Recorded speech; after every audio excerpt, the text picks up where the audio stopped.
지난 한 주간은 제가 천국을 묵상하면서 보낸 한 주간입니다. 우선은 교회력에 따라서 주어진 말씀이 하나님의 나라, 천국에 대한 말씀이라서 제가 그것을 묵상을 그 전부터 준비해 왔는데, 또 저희 네 부모님들 가운데 마지막 남은 우리 장모님, 어머니께서 하나님께서 부르셔서 천국으로 가셨습니다. 그래서 또 천국 하나님의 나라를 더 실감 있게 묵상하는 주간을 보냈습니다. 참 생각해보면 너무 놀랍고 묘한 것이, 이 교회력에 따라서 말씀을 묵상할 때마다 꼭 그 말씀과 관련된 사건들이 쭉 그렇게 일어나더라고요. 여러 다른 경우들을 가지고 그렇게 말씀을 읽게 되면서 말씀이 역시 우리의 삶을 인도하신다라는 고백을 하게 돼요. 목사님, 그게 무슨 과학적 증거가 있습니까? 근데 경험적으로 그래요. 놀랍죠? 이번 주 중에는 미리 우리 영성 일기에 나와 있는 말씀이 천국에 대한 말씀이에요. 그런데 어머님이 가셨으니까 더욱 천국을 묵상하게 되죠. 그래서 저는 많은 은혜의 시간, 물론 이별의 슬픔과 아픔이 있고 또 반성의 시간을 가지게 되었지만은 천국에 대한 묵상과 또 소망을 가지게 됐습니다. 그리고 또한 떠나신 부모님과의 관계를 생각하면서 제가 그런 고백을 했는데, 주보에도 제가 고백의 짧은 시를 드렸습니다. 제목은 영정 앞에서. 주님 앞에서와 떠나는 부모 앞에서 인간은 모두 주인이 된다. 비로소 진실의 눈이 열리는가. 왜 다 사랑하지 못했을까? 사랑을 알면서도 그렇게 이 인간은 부실하다. 사소하지 않은 것에 대해서는, 그토록 사소한 것에 대해서는 뜨거우면서도 그저 영정을 바라보며 놓쳐버린 날들로 가슴 저미는데 영정 속의 어머니는 웃고만 계시네. 저만 그런 걸까? 여러분 어떠신지 모르겠어요. 저는 이게 살아오면서 자꾸 성찰하고 하는 것을 즐기는 게 아닌가 이런 생각을 좀 해요. 근데 성찰보다 중요한 것은 지금 살아야 되고 미래를 꿈꾸는 것이 굉장히 중요하죠. 근데 글 쓰는 습관 때문에 그런지 자꾸 지난 것에 대해서 많이 성찰을 하고 묵상을 합니다.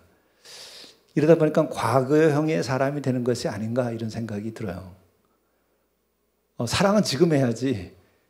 근데 사랑한 사람 떠난 다음에 그때 사랑을 얘기하고 사랑을 묵상하면 이게 기차가 떠난 다음에 떠난 기차를 바라다 보고 멈춰 서 있는 것과 다름이 없죠. 그래서 굉장히 아쉬웠습니다. 네, 여러분들의 부모님들이 떠나신 다음에 더 부모님들을 바라보시는지, 아니면은 살아계실 때 효도를 다하고 사랑을 다하시는지. 어쨌든 둘 다 해야 되겠습니다만은, 그러나 계실 때 해야죠.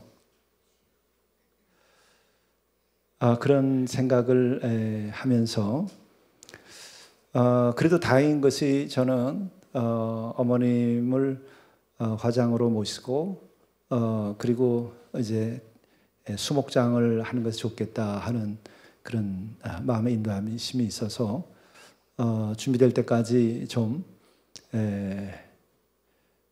우리 집에 모시면 좋겠다, 그런 마음이 들어서 잠시 제 서재에 정리를 하고 모셨는데, 이게 저한테는 사실 굉장히 위로가 됩니다. 이 시도 그래서 쓰게 된 거예요. 이별에 대한 준비가 필요하지 않은가. 그리고 이별에 대한 준비는 두 사람과의 관계만이 아니고 내 자신의 삶에 대한 성찰이 되는 거죠. 부모는 무엇이고 사랑은 무엇이고 인간의 만남은 무엇인가?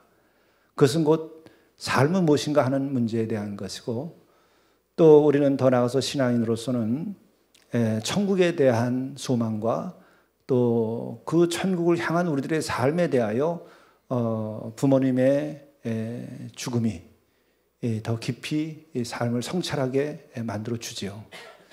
그래서 떠나신 다음에도 오히려 더 부모의 은혜를 느끼게 하고 이 삶을 더 생각하게 합니다. 그러면서 하나의 결론은 그런 생각이 들어요. 우리의 삶을 사는데 목표를 정한다면 어떤 목표가 가장 소중한 것일까? 제가 이 장례 기간에 많은 분들이 와서 문상을 오시고 위로하고 또 이렇게 눈물도 흘리면서 함께 해주시는 것들이 정말 고맙고 감사하죠. 우리 생에 이와 같은 사랑이 없고 하다면 정말 우리의 생은 얼마나 삭막한 것일까? 그게 삶일 수 있을까? 그런 생각을 하게도 됩니다. 그리고 또 하나는 저희는 이제 원치 않지만 우리의 사회적 관행이 어디에 상을 당했다 그러면은 화환들을 이제 조화죠.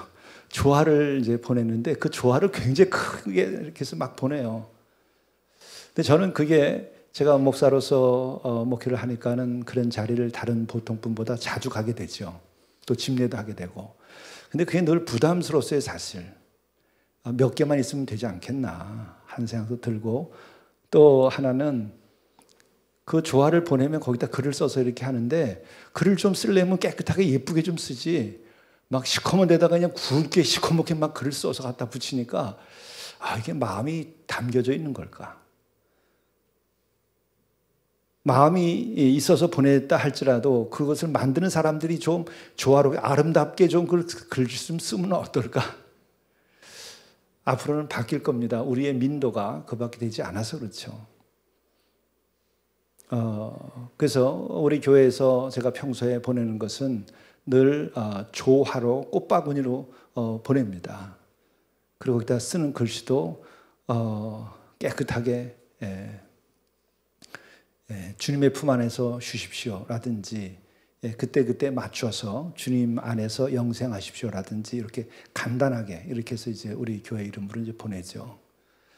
근데 그런 거 하나를 보내더라도 우리들이 그렇게 마음을 담고 또 마음이 담겨졌으면 표현도 그 만드는 데서 잘 해줘야 됩니다. 근데 이제 또 뿐만 아니라 그걸 보내는데 보면은 이제 자녀들이 속해 있는 기업이나 학교나 또 동창들 뭐 이런 데서 이제 막 보내요. 그래서 그걸 보면서 그러죠. 이 세상을 보는 거죠. 이제 그걸 보면서 뭐 어떤 분들은 뭐 대통령이 보낸 뭐 화환도 있을 그 조화도 있을 테고 어떤 분은 뭐 총장님이 보낸 조화도 있을 테고 장관이 보낸 것도 있을 테고 동창회장 뭐 여러 가지 또 기업의 회장님들이 보낸 것도 있고 그러겠죠. 그거는 그 가족들이 살아온 그 삶의 이야기들을 거기 담고 있는데 그것을 정죄하거나 그럴 마음은 전혀 없습니다.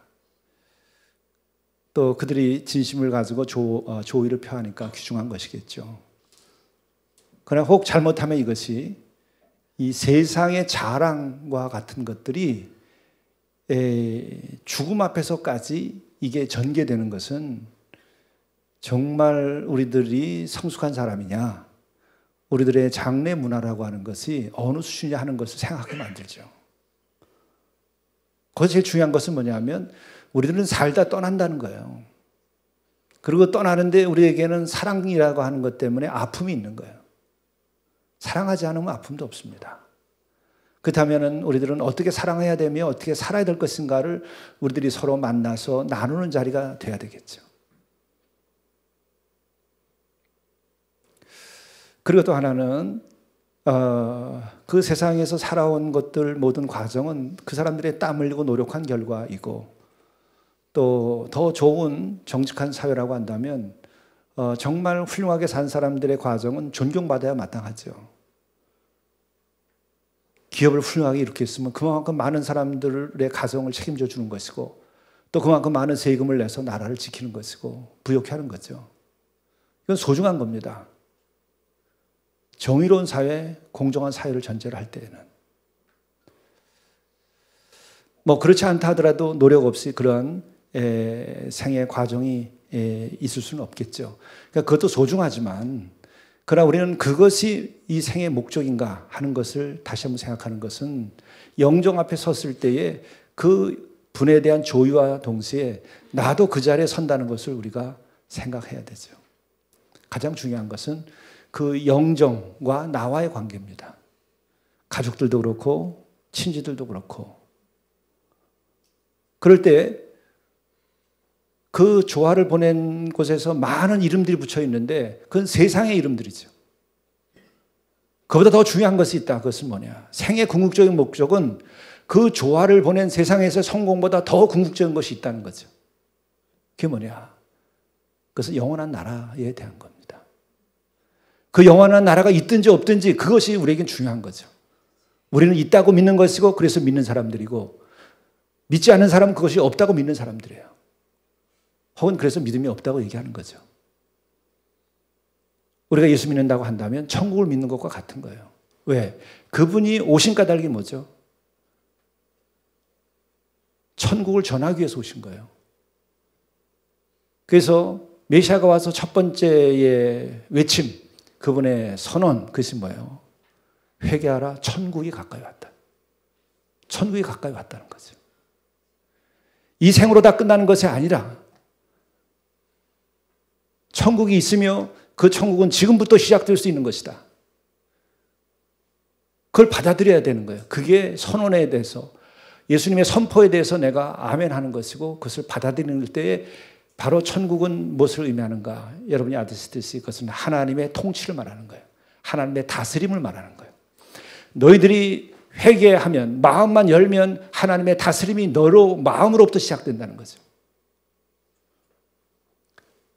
우리는 세상의 다스림, 나 자신의 이기심, 탐욕, 그것이 나를 우리가 다스리는 거죠. 여러분 스스로 정말 생각해 보세요. 내가 나만 있다고 한다면, 하나님이 없고 나만 있다고 한다면 내 속에 남는 것이 뭘까? 이기심과 탐욕, 음욕, 그리고 명예욕, 지배욕, 그 욕이라고 말하는 그 정말 욕된 것이 가득 찬 거죠. 그렇지 않은 분이 있을까요? 하나님이 다루셔 주실 때에 우리들에게는 그때부터 거룩함과 복됨이 시작되는 거예요.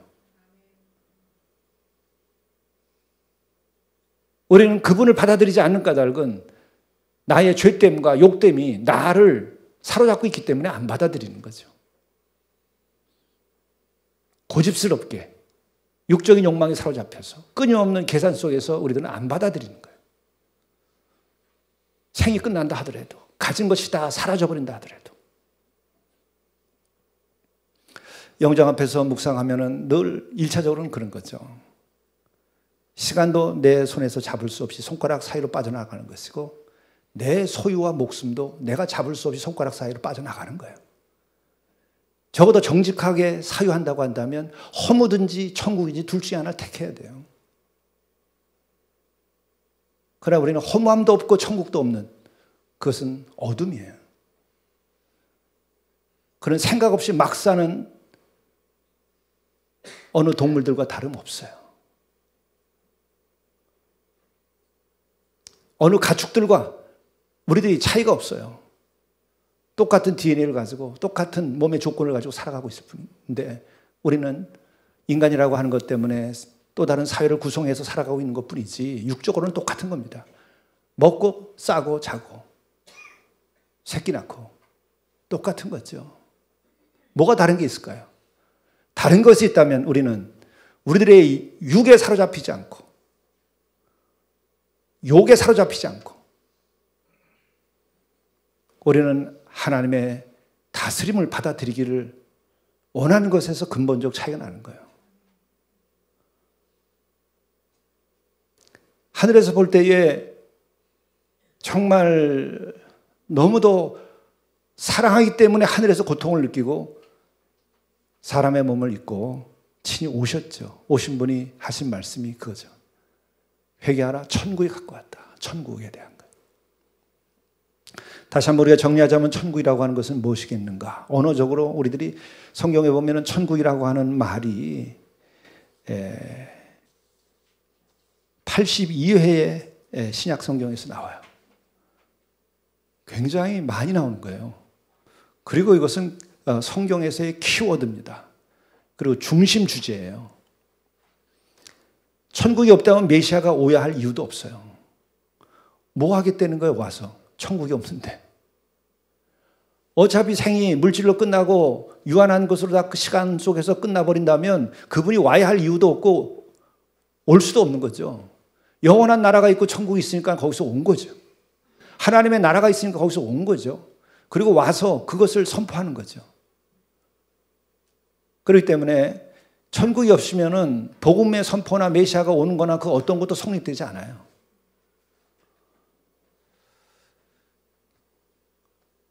그것이 82회나 신약 성경에서는 반복돼 나오는데 표현은 하느님의 나라, 하나님의 나라 혹은 천국 또 아버지의 나라, 그의 나라 이렇게 여러 가지로 표현이 됩니다. 근데 기본적으로 우리는 천국이라고 하는 말과 하나님의 나라라고 하는 것은 어떤 차이가 있는가? 내용은 같은 말이에요. 근데 표현을 달리하죠. 왜냐하면 하나님이라는 말을 입에 올리기를 삼가했어요. 성경에 보게 되면 여호와 혹은 야훼라고 글씨가 써져 있으면 성경을 읽을 때에는 야훼 혹은 하나님의 여호와라고 읽지 않고 아도나이라고 읽었어요. 주님이라고 읽었어요. 왜? 우리가 아버지도 육신의 아버지도 우리가 그냥 이름을 부르지 않죠. 무슨 자 무슨 자 무슨 자입니다. 이렇게 얘기하죠. 육신의 아버지도. 근데 만물을 신 하나님 아버지의 이름을 막 부를 수가 없는 거죠. 그래서 그 유대인들은 하나님의 이름을 부르지 않아요. 그래서 아도나이 주님이라고 하는 말로 바꿔 불러요. 그런 그 맥락에서 하나님이라는 말 자체도 부르기가 그 마음에 그 경건함의 입장에서 어려우니까 하늘나라라고 하는 말로 바꿔 부르게 되는 거예요. 하늘나라. 공간을 지칭하는 걸로. 그래서 하늘나라나 그러니까 천국이죠. 하늘나라는 천국이라고 번역을 했고 혹은 그냥 하늘나라라고도 번역을 했고 그것과 그리고 하나님의 나라 이 두 가지가 나오는 거예요. 그러니까 결국은 같은 의미죠. 근데 예수께서 오셔서 바로 그 하나님의 나라를 선포하셨는데 그것은 뭐냐? 공간적 의미도 있지만 1차적으로는 하나님의 통치, 다스림을 말하는 거예요. 하나님의 질서, 그것이 내 안에 성취되는 거예요. 그것이 이 땅에서 성취되는 거예요. 근데 그것은 예수께서 기도로까지도 우리들 입에다 넣어주셨는데 뜻이 하늘에서 이루어진 것처럼 땅에서도 이루어지는 것이죠. 하나님의 그 나라는 하나님의 다스림은 천국에서는 그 뜻이 이루어졌어요. 이 땅에서도 이루어져야 된다고 하는 거죠.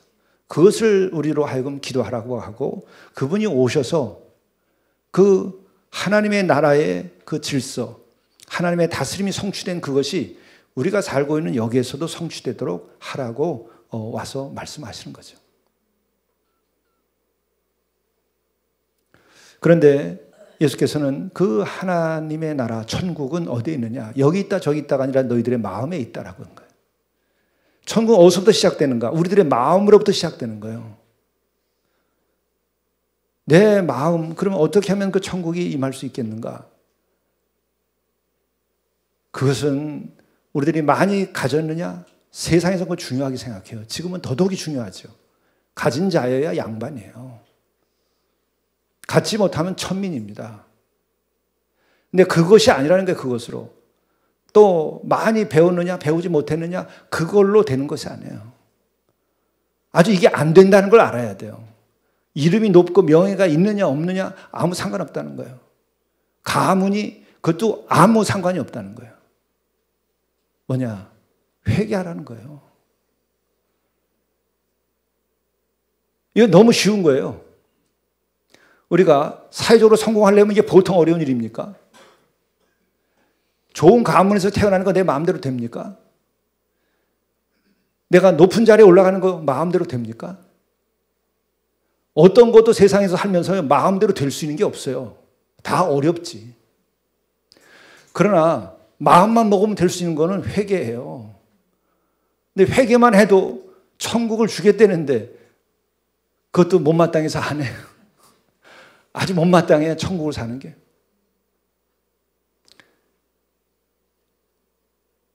정말 내가 불행하게도 사고를 당해서 온몸도 움직일 수 없는 상황이 됐을지라도 괜찮다니까 내가 마음만 먹으면 된다는 거예요. 그럼 천국이 가까이 왔고 그것이 내 안에서 이루어진다는 거죠. 그리고 또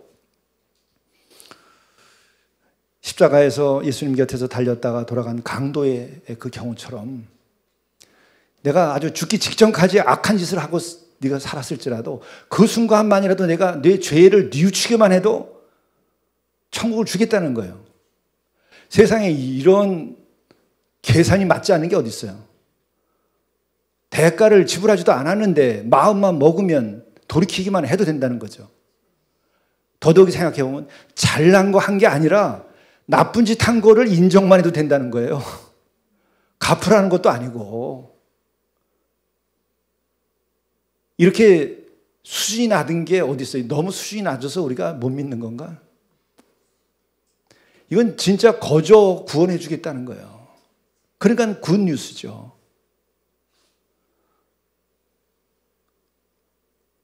우리가 그 무엇을 해도 대가 없이 할 수가 없는 게 이 세상이고 질서인데 세상의 구원이라고 하는 것과 천국을 누리는 것이 그렇게 키가 낮아요, 아주. 생각해보면 이것도 역시 말도 안 되는 거죠. 논리적으로 따져도, 계산으로 따져도 이것은 너무 낮은 거예요. 뭘 하라는 거 아무것도 없잖아요. 그러나 우리가 여기 하나 중요한 것은 뭐냐면 회개는 진심이어야 한다는 거예요. 이게 어떻게 보면 어려운 것일 수도 있는 것인데 그러나 그것은 우리들의 행위가 아니고 내가 진실해져야 된다는 거예요. 우리가 예배에서 신령과 진정으로 라는 말을 드리죠. 진정한 예배는 신령함과 진정함으로 드려야 돼요. 그건 진실을 말하는 거예요. 하나님의 나라는 진실로부터 시작되는 거예요. 그가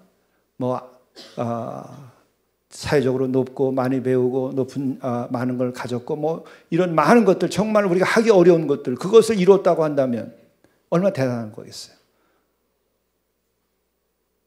우리가 요즘에 뉴스 보니까는 축구가 그 금메달 딸 것이다라고 해서 몇십 년 만에 한다고 막 덤벼들었다가 그다 중간에 다 또 못하게 되는 건가 봐요. 그거 금메달 따기 쉽지 않아요. 1등하기, 우승하기. 몇십 년 만에 한 번 따겠다는데 어려워요. 그러니 그거 따면 얼마나 영광스럽겠어요. 근데 천국은 그런 것도 필요 없다는 거예요. 요즘에 입학 시즌이라서 대학 가기가 굉장히 어렵습니다. 그거 얼마나 어려운 일이에요. 그러나 그거보다 상관없이 그런 거 요구 안 한다는 거예요. 다른 레벨에서 얘기하는 거예요. 진심만 있으면 악을 저질렀어도 악을 인정만 해도 천국을 주겠다는 거예요.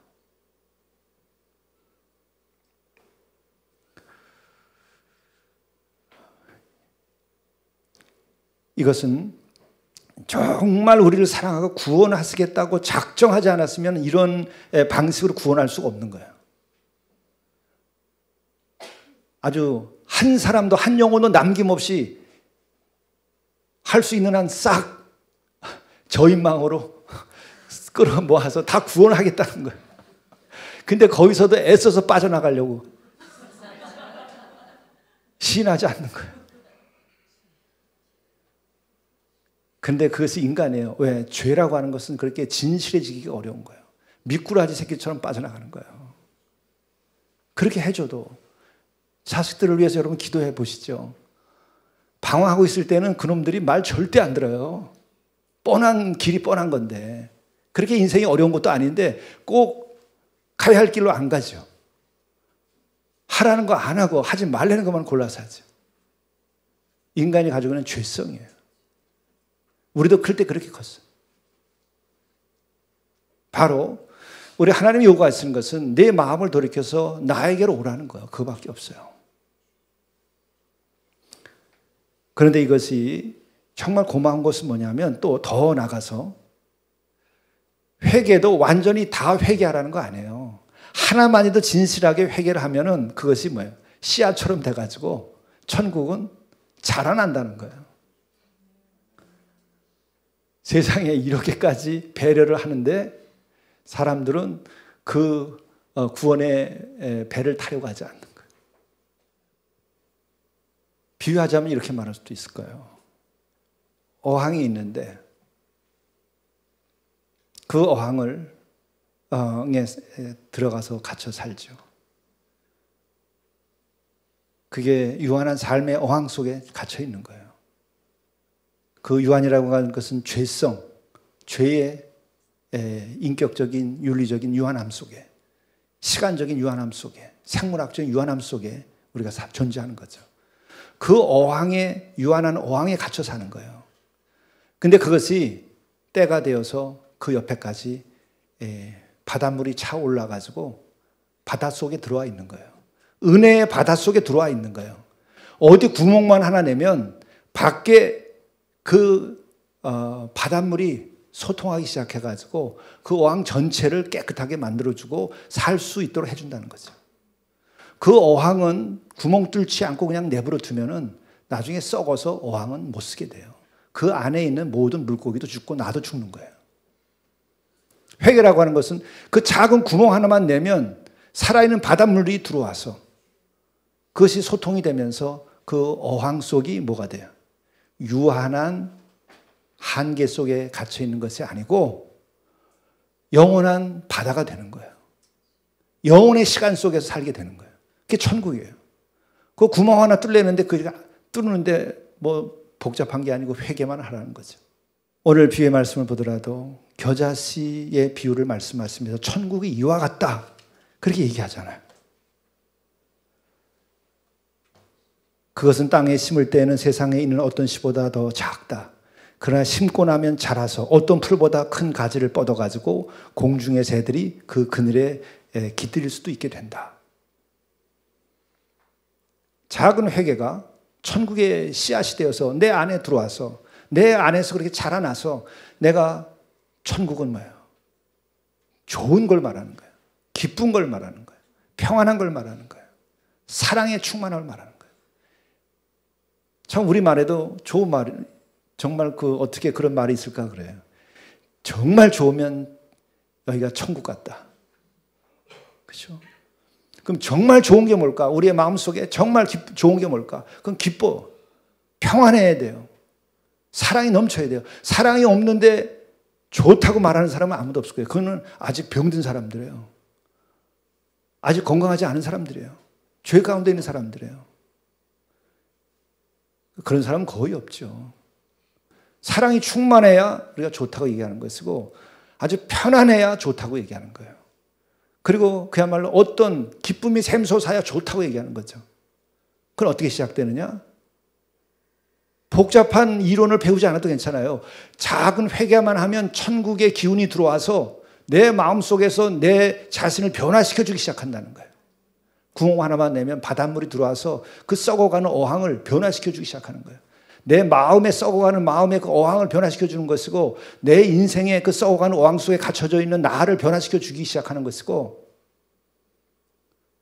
그걸 구멍 뚫는 것도 어렵지 않다. 여러분이 시작을 해보세요. 진심으로만 내 자신을 회개하면 돼. 그럼 회개는 우리는 보통 두 가지를 얘기하는 거예요.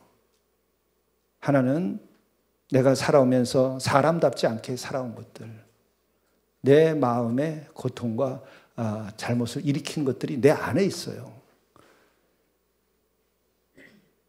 내가 일으켰지 누가 일으켰어요? 사기당했다고? 그래, 그 사기 친 놈이 나쁜 놈이죠. 그분이 아주 나쁘신 분이죠. 머리를 잘 굴려가지고 내가 가진 거 다 뺐죠. 근데 왜 응했죠? 욕심이 많은 사람이 사기당하는데 1등이에요. 욕심 없는 사람 여러분 사기당하나요? 욕심 없는 사람 사기 안 당해요. 욕심이 없는데 누가 어떻게 나를 사기칠 수 있어요? 내가 응하지 않은데. 한탕 하려고 하는 사람에게 한탕 해먹는 사람이 붙는 거예요. 하나는 사기치려고 하고 하나는 먹으려고 그러고. 그래서 둘이 합작으로 사기치고 사기 나가는 거예요. 나는 순수하니까 천만에. 순수한 건 맞지만 무능한 거예요. 그리고 그 속에는 탐욕이 자리했기 때문에 그런 거죠. 선하다고 예수께서도 누가 선하다 하느냐? 아버지 외에는 선한 자가 없다 그러는데 우리는 선을 가장할 뿐이지 진짜 선한 거 아니에요. 어떤 사람이 그렇습니까? 아주 선한 자식이 있어요. 어머니 아버지 영정 앞에서 선하다고 고백할 수 있는 자가 있나요? 그 순간 진실해지는 거예요. 인간은 이별할 때 나를 낳아주신 은혜를 베풀어 준 분 앞에 섰을 때 그분이 떠날 때에 그 순간에 그래도 진실해지는 거죠. 그래서 우리들이 얘기하는 것처럼 불효자가 웁니다 이런 노래도 있어요. 그 순간만이라도 진실해지는 거예요. 우리가 하나님 아버지 앞에 섰을 때도 불효자인 거죠. 어느 순간 내가 그런 순간을 맞아요. 하나님 아버지나 혹은 육신의 어머니 아버지 앞에서. 그때 우리들이 선하다고 말하는 사람이 있어요. 한 사람도 없어요. 진실해지는 순간에 저는 선합니다. 어머니 아버지 앞에서도 말 못하고 심지어는 자식 앞에서도 때로는 그래요. 자식이 여러분 병들어 누우면 여러분 어떨게 생각해요? 혹은 또 그것이 아니라 정말 우리가 상상할 수 없는 끔찍한 일을 당했을 때에 자식에 대해서 부모가 낳아주고 키워줬지만 어떤 마음이 들어요? 아니면은 그냥 멀리 해외로 떠나가서 헤어져 사는 동안이라도 혼자 가만히 생각하면 아유 그 자식 클 때 내가 못해줬구나. 진실해진 순간에 잘해준 부모도 부족을 느껴요. 여러분 그렇지 않아요? 그렇지 않은 부모님은 아주 진짜 천사 같든지 아니면 지독한 사람이에요. 자식에게 마음의 문을 열지 않은 사람은 그렇게 되는 거예요.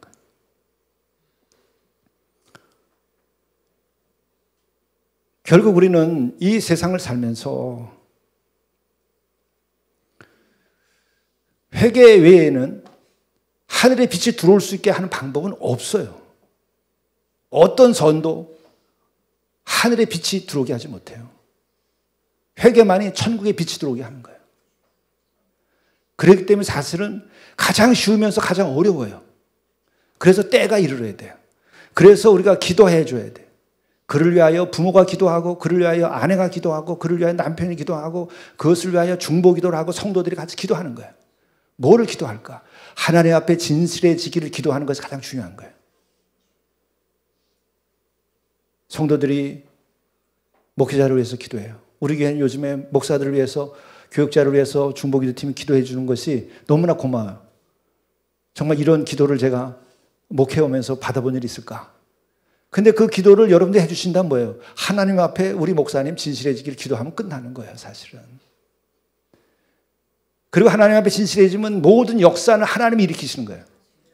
천국이 임하고 그 천국이 이 겨자씨알과 같은 작은 믿음이라 할지라도 그 작은 믿음의 진실이 새가 깃들 정도로 키우는 거예요. 그리고 누룩과 같다고 천국은 비유하잖아요. 그 하나의 누룩이 계속 떡반주로 전체를 부풀린다고 그랬어요.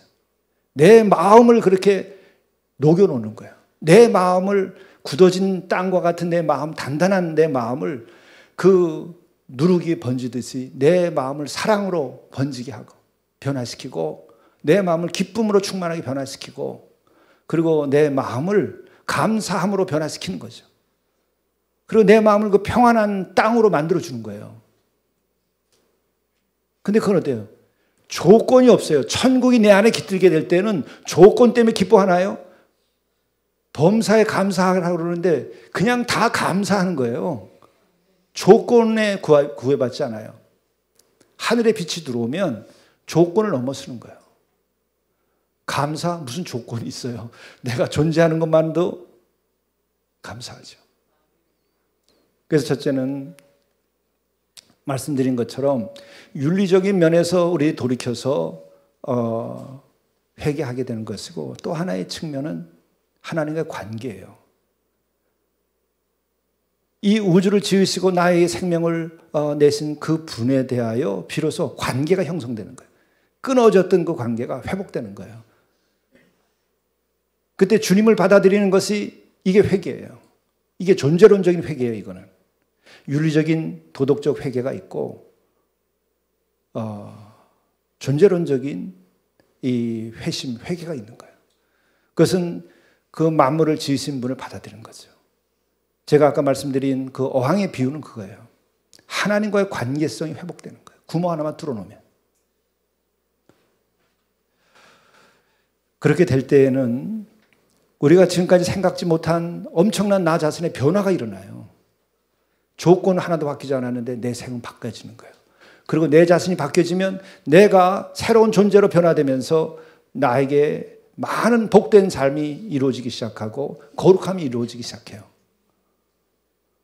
그 어떻게?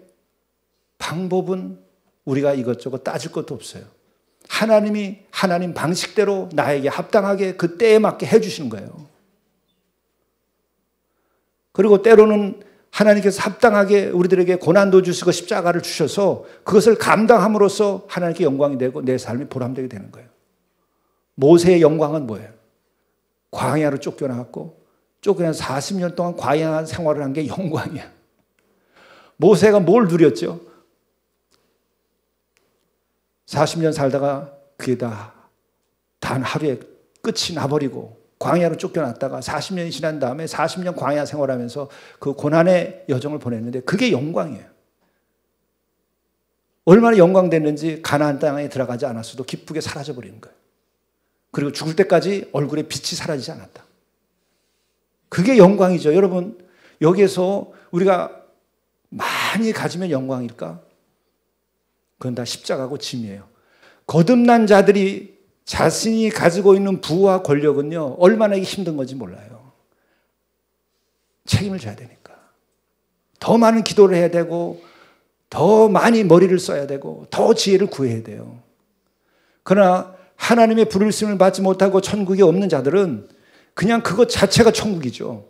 그러나 그것으로 인하여 그들은 죽은 거예요.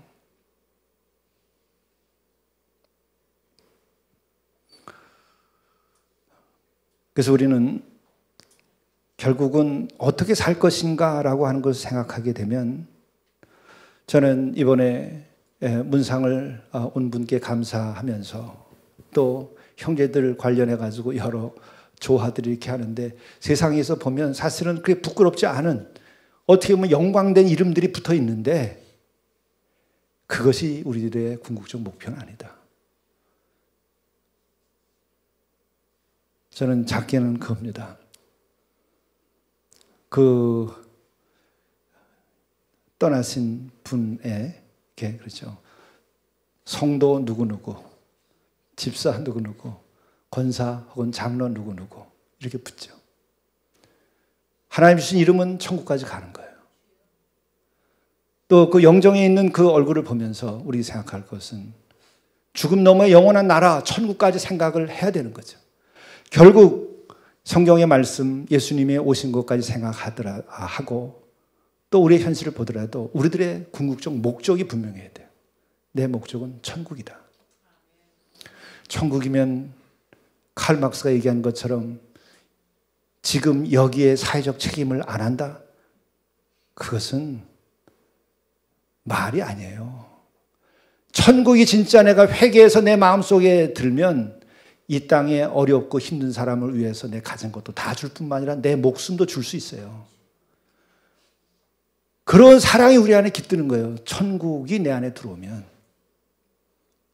그러나 우리가 이 세상에 불의하다고 해서 분노를 가지고 가난한 사람을 대하면 그들을 선동하고 그들과 더불어 피를 흘리는 역사를 계속하게 돼 있어요. 천국이 아니라 지옥을 만들어 가는 거예요. 문제는 성도들이 진정으로 회개함으로 천국이 내 안에 깃들지 않고 하나님의 사랑의 다스림과 통치가 내 안에 없는 성도들이 세상을 채웠기 때문에 똑같은 반작용이 일어나서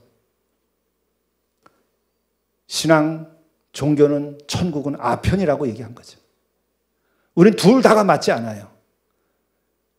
진정으로 내가 회개함으로 하나님의 다스림과 그 통치가, 다시 말하면 공의로움과 절대적 사랑의 통치가 내 안에서 이루어지기 시작할 때에 우리는 이웃을 내 몸처럼 사랑할 수 있는 힘이 생겨요. 뿐만 아니라 내가 더 복되고 거룩함에 이르는 삶까지 내 모든 것을 바쳐서 살아갈 수 있어요.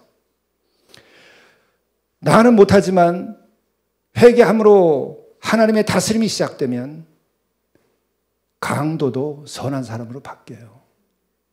성자 중에서 회개 안 한 사람이 없을 뿐만 아니라 회개했다는 건 뭐죠?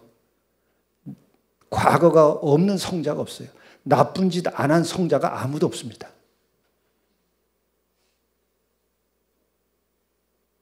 어떤 성자도 오히려 나쁜 짓을 더 많이 한 사람이 은혜를 더 많이 받아서 더 거룩한 삶을 살아간 예가 더 많아요. 다만 그들에게 있는 중요한 건 뭐냐면 진심이라는 거예요. 하나님 앞에서의 진실, 진심, 신령과 진정으로 라는 말에 해당하는 그것이 그 가슴 속에 있었던 거예요. 죄가 있고 없고가 아니라 우리가 그 마음을 회복하면 하나님의 다스림으로 인하여 우리는 평화와 기쁨과 사랑의 그 능력 속에서 결국 인간을 사랑할 수 있게 되는 거예요. 그럴 때 하나님의 나라가 이 땅에서 확장되는 거죠. 그것은 누룩처럼 번진다고 그랬어요. 떡그릇 전체를 변화시킨다고 그랬어요. 역사 전체를 변화시키고 그 이전에 내 삶 전체를 통째로 변화시켜요. 다른 방법보다 이것이 가장 훌륭한 방법입니다. 천국이 여러분과 함께 하시기를 바랍니다. 기도하시겠습니다.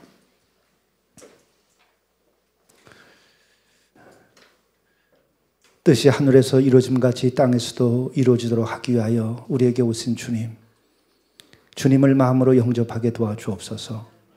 그러므로 우리들의 마음속에 주님의 통치가 이루어지게 도와주시고 이로 인하여서 천국이 우리 안에서 누룩처럼 번지게 하시고 겨자 씨알 같은 작은 것이라 할지라도 그 믿음이 우리의 생 전체를 천국으로 바꿔 놓도록 인도해 주시고 이것으로 이 역사와 우리의 삶과 우리의 가정을 천국으로 만들어가는 역사가 일어나도록 도와주옵소서. 우리 교회 전체가 함께 기도하며 뜻이 하늘에서 이루어짐같이 땅에서도 이루어지는 일을 감당하도록 도와주시고 우리가 예배 드릴 때에 또 우리가 성경 공부를 할 때에 애찬을 나눌 때에 그 자리가 천국이 되도록 인도하여 주옵소서. 이 모든 말씀을 예수 그리스도의 이름으로 간절히 기도드리옵나이다. 아멘.